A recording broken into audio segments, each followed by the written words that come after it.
Hi everybody, it's Margaret here with 60 and Me. Hope that you're doing great today. Have you ever thought about writing your life story, your memoir? It's something that I've thought about often, and maybe it's something that you're considering. I mean, perhaps you're thinking to yourself, well, my life's actually not that interesting. Who would want to read about my life? Well, it doesn't have to be published to the whole world. It can be something that you do for your family, for your grandchildren. I know in my life, there's so many people that I've lost who I really wished I'd taken more time to ask them questions. You know, there was one woman in particular, Janet Gilka, who was just a really good friend, and she just taught me so much about life, and she had a fascinating, series of experiences in her life. And I always wanted to write a book about her life because she didn't want to do it herself. But I think there's this desire that maybe you don't even know about, that people want to know about your life and about what you did and the decisions that you made. And I just think it's something to think about for, as I said, for your family, for your grandchildren, and for yourself. Because I think it can open so many doors, so many, connections. It can see the dots can start to connect, and it might just be something that you have been putting off for several reasons. One might be that you think it's just too much work. It's just too hard to sit down and write it out. Well, first of all, you don't have to write it out. You can actually record it, which is something I have done, and just use the time that you've got between other things that you think 20 minutes isn't enough time, but done repeatedly, done in a systematic way, you can do it. You can create that memoir. Now, Linda Wazinski, one of our bloggers, wrote this article on writing your memoir is easier than you think. And when you think about it, I don't have time, or I don't have an interesting story, or who would want to read it. I think I've kind of hopefully addressed some of those concerns. But what are the reasons that for you that you can consider writing your memoir? Well, for one thing, and this is one angle that I had never thought about, and that is simply that writing your memoir, or writing in general, is good for your health. It's actually a good physical release of stress to actually sit down and write, whether it's dictating or writing, longhand or typing, whatever. There's an article that by James Pennebaker that Linda references, and it's called "Opening Up by Writing It Down." And it actually shows you, explains in this book apparently, how writing can actually help with asthma, with stress, with rheumatoid arthritis. That there's all kinds of physical things that can be released and relaxed by sitting down and writing.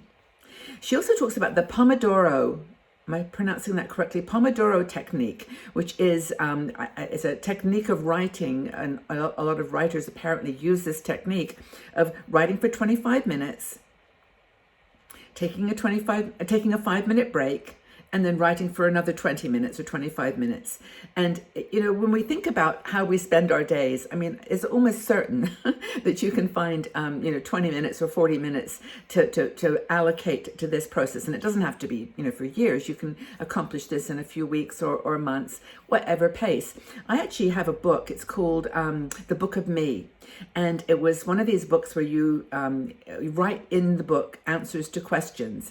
And I found that was a really wonderful way to do a legacy. You didn't have to, write a whole document with a title and the body and the ending. It was actually just having this Book of Me answer all the stories. And so it would be a great thing for your grandkids to read. And it told them, the questions were about your life, about your childhood.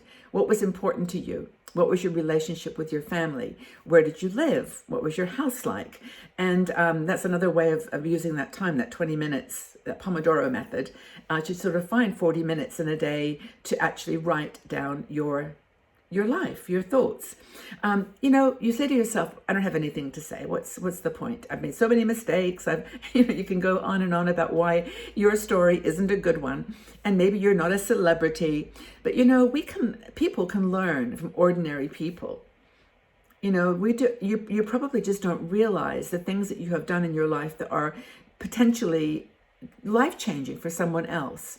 And if you just took the time to sit down and think it through, those kind of roadways, or the milestones, or the forks in the road that you had to decide one way or the other, somebody else might be going through that, exact same situation. And we are walking this journey together. and all the things that you think about are being, irrelevant or not interesting enough, they may be totally relevant to someone else. Have you ever found that? I mean, have you ever found, like, years later, someone maybe emailed you or sent you a note saying, gosh, that story you told me about this really helped me to clarify. And I see that in our 60andMe comments to articles. If we write a story about something that's emotionally intense or touching, someone will say, it makes me feel so good to hear that person write down the story and for me to know that I'm not alone. And then, the next thing that Linda talks about that you might put as a kind of obstacle is, well, I can't write. I mean, I don't know how to write. I don't know how to put words together. Well, you've written emails, you've had pen pals, you've written, jotted down notes. You maybe have kept a gratitude journal. That's a really cool way to learn how to write things out.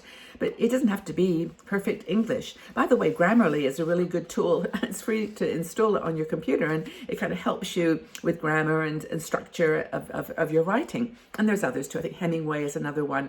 But there's lots of ways to help you write, actually physically construct the sentences. It's not that hard, honestly. And it doesn't have to be perfect English. It's just the flow of information. So another thing that Linda talks about, which I think is actually a very, very good one, is your family may not want you to tell the story. And you may feel that, like, oh, I really can't write about that, about my divorce or why I got divorced or what happened or what happened, because, they would be upset. But you don't need permission from anybody else, honestly. I mean, you don't have to be malicious or kind of victim blaming or whatever. You don't have to be harsh about your revelations. Maybe some of them are best to keep a little secret, but you can certainly talk about it at a higher level, and people will know exactly the point you're trying to get to. They'll understand. Tell the truth. I mean, don't dig up resentments and regrets and spiteful, sort of recriminations or try to get back at someone by writing it down. But I think if you're honest about what happened in the relationships, you only have to answer to yourself. Maybe you don't agree with that. What do you think? I may be simplifying that. But the point is to start small, just start jotting down your favorite books, your favorite places that you lived, the very simple things, the ones that are not controversial, that are just simply stories of your life. Maybe do it in chapters by, the first 10 years, second 10 years, or, you could do my childhood, my work time, my family time, my reflection time, my spiritual time, whatever, how you sort of categorize the thoughts about your life. And, pick. And one lesson or one exercise that Linda talks about, which I really like this one, is she talks about choosing, like starting small by choosing one person in your life and draw, and I'm just making sure I get this right here, just draw like lines from that circle, put the name of that person, and then ask yourself to answer the questions. What was their favorite thing? What do you know about, how did they look? What was their best quality? Something that they might typically say, a mantra, a word of advice. Well, mine is what, we shall not cease from exploration, and at the end of all our exploring, we'll return back where we started, but know the place for the first time. That's one of my mantras. And the other one is, this is one of my very favorite ones, which Elizabeth Kubler-Ross taught me, which was, we often criticize in other people the things that we fear most in ourselves. I don't know how many times I've said that to my children. They're like, okay, Mom, we get it. But it's just it's so true. It's just for me. So anyway, there's other things about this person. What were their life dreams? What was their worst habit or their bad habits? And then pick one of these categories, set a timer for 15 minutes and write. And bring that person back into your life, back into your memory.